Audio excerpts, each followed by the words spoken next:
I'm a person who started public speaking during the pandemic, so this is actually my first in-person talk. Thank you.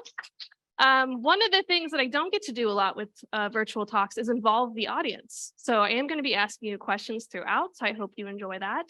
My first question is, how many in the room know what SOPs are? Okay, almost everyone in the room. So if you're not familiar with SOPs, standard operating procedures, how many in the room think that you have the perfect SOPs? Definitely up to date, definitely centrally located. Okay, this talk is for you. I was hoping there would be like one person that would raise their hand and I can make fun of throughout the talk, but it's okay. I have Rick. Okay, so I'm going to introduce who I am. Then I'm going to talk a little bit about cognitive science. Hat tip to Dr. Chris, because I'm a huge fan of his, and I always also like to include some type of cognitive science in my talks. Then I'm going to talk about the state of current intelligence SOPs and some of the challenges that I have seen working in the field, and then the impact of having poor SOPs or just not having SOPs at all. And then I'm going to introduce something that I found when I did my last talk at the 2020 SAN CTI Summit. I introduced my framework, and one of the parts of the framework was think steps. And I'm going to give you some examples about how to use think steps in not only for your CTI investigations, but also to improve your SOPs. And then I'm going to give you some tips on how to operationalize not only my idea, but just generally tips to help you with your SOPs. And then I'm going to, hopefully, if I have time, do a quick summary and maybe some questions. So I just started last week at Cisco Talis. I'm very happy to be on the team as a cybersecurity research analyst and writer. I'm also the author of the children's book series, The Mighty Threat Intelligence Warrior. You'll see her on the screen in all her glory. You might see characters from my books throughout the presentation, just because I could. I'm also the creator of the Cognitive Stairways of Analysis, which you can go back and watch that talk from the 2020 CTI Summit. Or if you want to know more about either my book or that talk, you could go onto my blog on threathuntergirl.com. And at heart, I am a tactical intelligence junkie. I like to be as far in the weeds as possible. And I'm not a regular mom. I'm a cool mom. And I'm also a massive Lego fan. I actually have a Lego city that I built during the pandemic. I have not named it. So if you have any ideas, please let me know. So let's talk about the process of sense making. Dr. Chris had talked about it in his keynote, which I was very excited about. But this is basically how our brains make sense of the world around us. And when our brain experiences an event, it collects data about that event. And it looks through like our Rolodex of schemas that it's already created to see, do we need to make a new schema? Do we need to update an existing schema? Or is it probably not useful information? Like kind of like if you ever see something out of the corner of your eye and you think, did I see something? Is it a ghost? And your brain's like, oh, and you just stop thinking about it. That's when it's just going to get rid of that data. So knowing that that's how our brains make sense of the world around us. Why do I remember the words to every Britney Spears songs in existence, but I can't remember what I need to do on a day-to-day basis without making a to-do list? If our brains are so amazing and they have all of these different features, why do we always forget stuff that we find useful? Well, I read this article. It was on nature.com and it was called The Forgotten Part of Memory. And it was written by Lauren Gravitz. And it was about neuroscientists in Canada, and they did a research about the process of forgetting. And what they found was it's most likely a feature and not a bug. And that our brains are constantly going through this like data management process to help us learn and to help us evolve and learn new things that is good for survival. Again, I don't know why out of all the things I can remember, it's Britney Spears, but it must be useful to my survival. So let's talk about the different types of business knowledge. Explicit knowledge, it's very easy to express. I give the example of a threat landscape report. If you work in CTI, you've probably heard this phrase before. You could probably define it easily. You could probably say what is in it. But how your individual business puts one together, maybe like the style of it, the keywords, if maybe instead of executive summary, you have key points or key findings. That's more of the implicit knowledge. That's specific to your organization. The tacit knowledge, which Dr. Chris also mentioned in his keynote, if you go back, is really how we go, to quote him, from perception to reality. This is the tradecraft of analysis. And some people think that this is challenging to capture, but I am here to say it is not. And you'll notice under tacit knowledge that I have a little mighty warrior symbol from my book. This is going to be found throughout my presentation, and it's going to be opportunities for capturing that tacit knowledge. So let's talk about the state of current SOPs. One of the issues that I understand, regardless of the size of your organization, it takes time. And I don't have a solution for this. It's going to take time to have SOPs, and it's going to take a lot more time to have good SOPs. And I'm going to talk about time in a minute, and you will see another shout out that makes you think that you might actually have more time than you think. Another thing that I see with SOPs is a lot of times it will talk about tasks that you have, routine tasks, but it won't necessarily say, why do we have those routine tasks?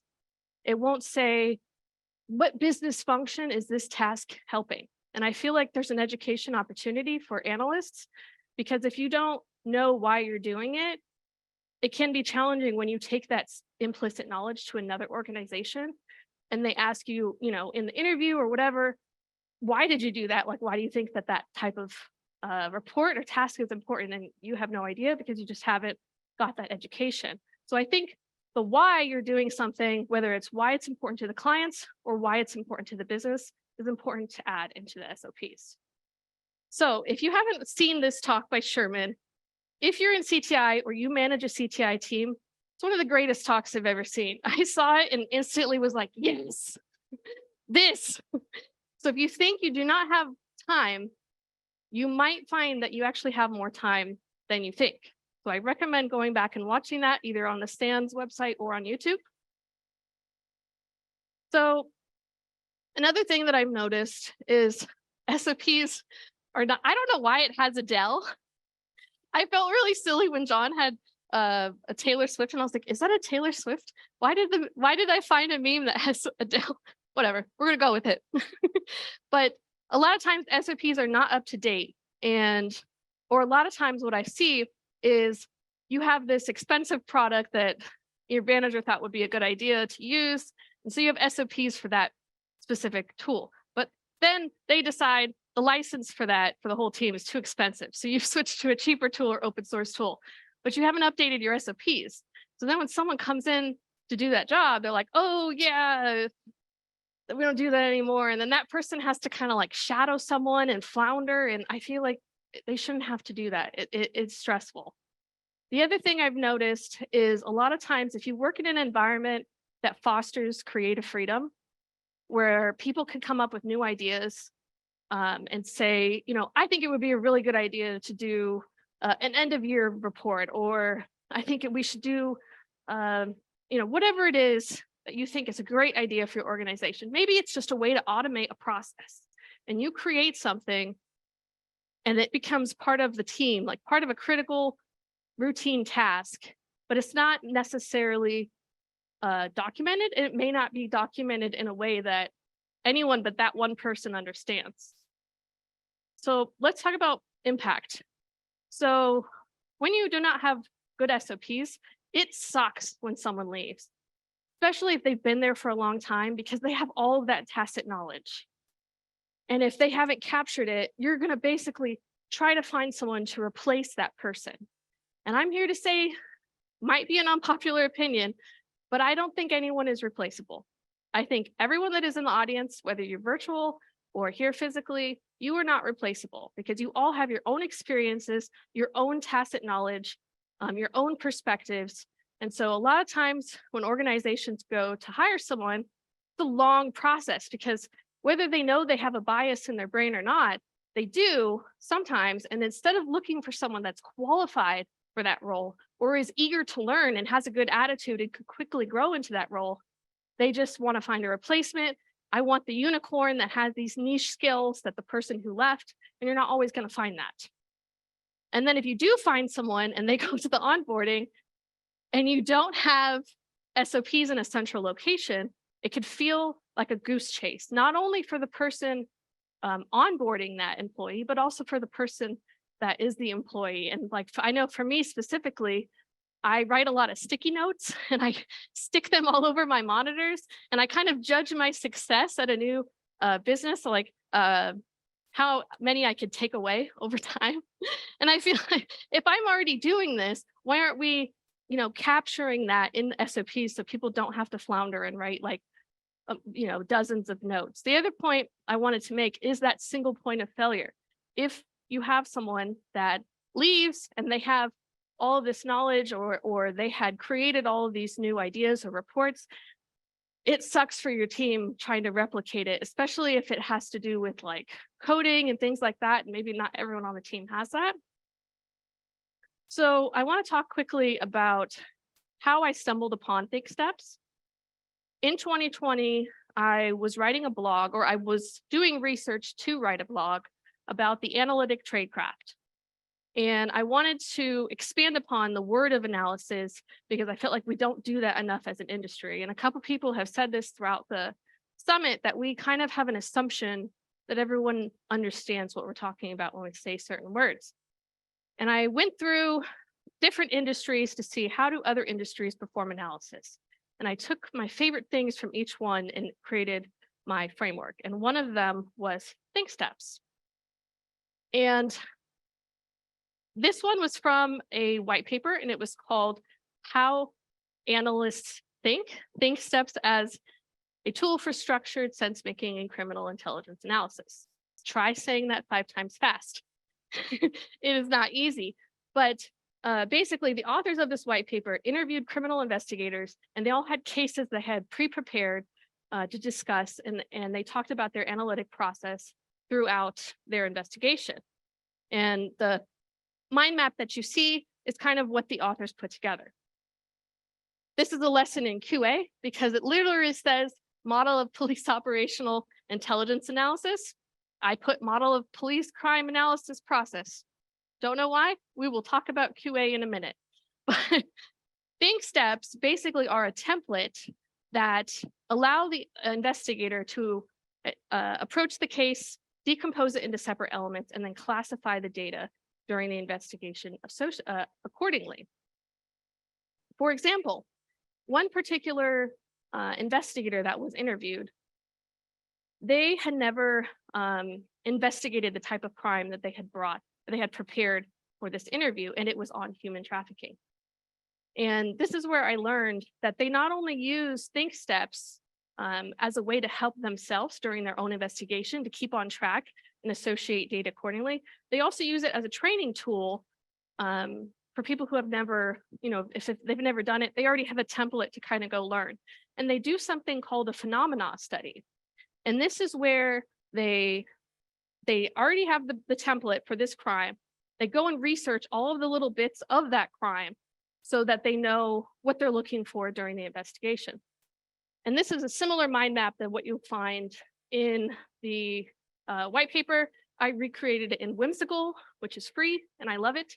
On the right-hand side, you will see the information about the person or persons involved in the crime. And this is just useful information for them to have readily available during their investigation. I have a small confession to make. I have ADHD, and I don't know about some other people with ADHD, but sometimes when I'm reading something, particularly if it's about anything related to sense making or cognitive science, Dr. Chris's dissertation, I get so excited, and sometimes my brain skips ahead to what I think is most interesting, and I may or may not fully understand the holistic view of what I'm reading. And when I first read about Think Steps, I took out key pieces, but when Rick reviewed my slides, he had pointed it out. So thank you, Rick. I realized I missed something very important, not only in my framework, but in the blogs that I've written about Think Steps. And you noticed on the last slide, the Think Steps were just words. They were just or very short things that you need to think about. During the phenomena study, the criminal investigators added the context, and what I thought was think steps was the context, because I knew in my life that's what was missing. And so today I am presenting the think steps plus the context to not only improve your own personal investigations, but also your SOPs to help with training. So my first example is a threat actor profile. This is a very repeatable report, or even if you're just doing it for an internal knowledge base. At one point or another, if you work in CTI, you've probably done a threat actor profile. And on the left-hand side, these are my think steps. And you might think, well, this looks a lot like almost like an outline of things to include in your paper, if that's your deliverable, or it could be a PowerPoint, however you're delivering the intelligence. But it's not exactly that. Similar, but not exactly. It is basically the things that I want to think about during the investigation, but not all of them may end up in the deliverable. So like previous known attacks, that, if they don't have any previous known attacks, you're not going to add that, but it is something that is critical that you should look at. And the tricky dragons, that's not a real threat actor, but it is from my book. He might look cute. He's very tricky. Don't trust him. So on the right side, the first 2 points are the intelligence requirements. And this is specifically if you're doing, I've always been at a vendor, so I always do a lot of RFIs. But even if you're doing something internal for your own knowledge base, I feel like having some type of IR is still really good. And for an SOP, I mean, all RFIs are going to be different. SOPs are going to be a little bit different. For the most part, there's a lot of IRs that are very much the same. And so I feel like having example IRs, it's another training tool that you can have. And specifically, if you have it set up so that it's similar to like what the client is going to request to help your analysts to be able to read through the lines. On the bottom, on the right-hand side, I put example information that you might get from a client or just from your own knowledge of that particular threat actor. And that's just useful information. You can even put another one like tactical audience, strategic audience. So adding the context, this is one of the think steps. Think if I just clicked on it, expand it, minority report style. I feel like, previous mentions of an example organization, it's important. And a lot of us know it's important, but if you have someone that's newer, that's getting into the field, they may not know why that's important. So I think it's important to define not only why it's important, the potential impact, but also the different types of mentions. Because not every threat actor is going to go out and be like, oh, I'm attacking example. They might say, I'm attacking a financial services institution in the United States with a revenue of 50 billion or, whatever it is. So that's tacit knowledge that I have from experience, but may not be, something that everybody knows. And I feel like we can capture that. So another shout out to Gert for his Bob Ross talk that he did, The Joy of Threat Landscaping. Because my second example was cyber threat landscape, I wanted to give his quote, which is intelligence requirements are the sketches of my research. I absolutely love that. So on the left side, again, I have the think steps. These are the things that I would add to a report if I was doing a threat landscape report. And this one is industry specific, so it's very general, it's very broad, just as an example. And again, another example intelligence requirement on the right. And then if I were to break out one of those intelligence think steps, expand upon it, add the context, define what it is, define the impact of that thing, define the different things to look for, why is it important? And this is an opportunity not only for you to add education, but this is information you might actually end up putting in your report, especially if it's an executive audience. So you're just saving yourself time by having it already prepared in your SOPs. And then even going into like, how are you doing it? I like to use Google Dorking because it helps with like, at least for secondary reporting, because it gets to the point, it saves me time. So I feel like going into specific details, where are you looking for this information? What are things to look for? Why is it important?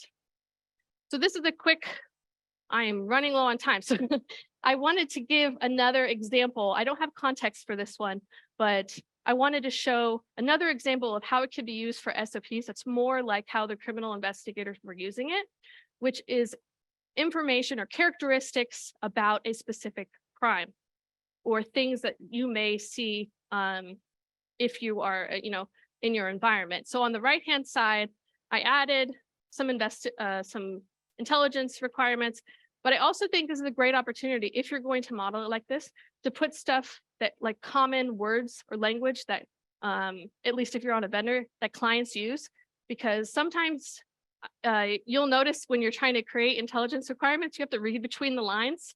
You can kind of see what they want, but you have to be able to kind of put it into clearer words so that you can actually provide a deliverable. So that's another way that you can use it. So how do we operationalize this? The first thing I would say, having a central location is extremely important. And of course, I'm going to recommend Excel because like Katie Nicole says, it is undoubtedly the best CTI tool of all time. One of the other things that I love about it is that you can add in kind of like mind maps, but then you can link it to other slides. So if you did want to expand upon it, even if it's linking to another tool, that's fine, but it's centrally located, so it's not a big goose chase for your analysts. So first thing I say is make a list of the routine tasks that your team does. And then after you've finished that, put that aside, and then make a list of the strengths of all of your team members. And the reason I say that is because sometimes when we're just thinking about routine tasks, we're just thinking about the tasks that are in our job description. But when you start thinking about the strengths of people, you start thinking about all those little single points of failure tasks that they do for us that's not really part of their job description. So you might find some more goodies in there that you can collect SOPs for. And then use your own internal resources. If you already have SOPs, just build upon them. There's no use like reinventing the wheel. And if you don't, you can start small with just a couple processes. And the way that you capture the tacit knowledge, really the meat and potatoes of the presentation, is I feel like we always say everybody learns differently, but we don't really talk about everybody teaches differently. And I don't know about you, but when I get assigned SOPs, I don't really like it. Because it's hard to go through the process and you want it to look nice and it takes time, as I said, but something that Rick's team actually did really well when I was at Digital Shadows, hat tip to Ivan Riggy, he used to videotape stuff that he did. And it was amazing for me on a remote team because I can go back and watch it. And when you're doing it on video, you might, spit out that tacit knowledge that you may not put into written work. And it was extremely useful. And I feel like sometimes you're limited because some of the investigations you're going to do is going to have client data. So you can't necessarily keep that in your SOPs.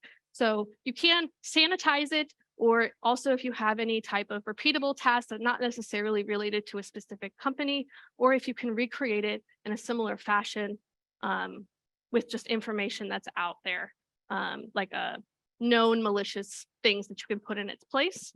One of the things I like to do that I have actually done before is after I have finished, I had like 1 week where I had finished a tactical report and a strategic report, just so happens in the same week.